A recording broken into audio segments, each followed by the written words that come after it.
Nakasanayan na ng mga Pilipino, lalo na ng mga bata, ang pangangaroling tuwing papalapit ang Pasko. Pero ngayong taon, bawal na raw yang gawin sa mga kalsada sa Maynila. Makibalita tayo kay Marisol Abduraman. Namamasko po! Tuwing nalalapit ang panahon ng Kapaskuhan, karaniwan na ang ganitong tagpo. Mga batang kumakatok sa mga sasakyan kung hindi man sumasampa sa mga sasakyan para mamasko. Nariyan din ang mga nangangaroling sa kalsada at tila nakikipagpatintero sa mga sasakyan. Ang mga ganitong tagpo ang ayaw na sanang mangyari ng Department of Social Welfare and Development.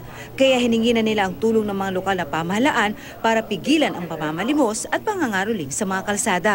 Hindi ang kalye ang lugar ng mga bata. Kita, lalo ng mga bata, ang liliksi nilang tumalon, tumawid.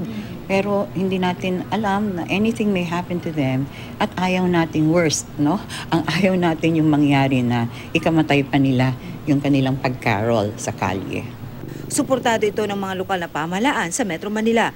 Sa Quezon City halimbawa, agad daw ire-rescue ang mga makikitang namamasko o nangangaroling sa kalsada. Tuloy-tuloy din daw ang kanilang pag-rescue sa mga street dweller at mahigpit ang kanilang bilin sa mga barangay na sundin ito dahil kung hindi, maaaring masampahan ng kasong administratibo ang sinumang lalabag dito. Mahigpit din daw na pinagbabawal ang street caroling sa Maynila.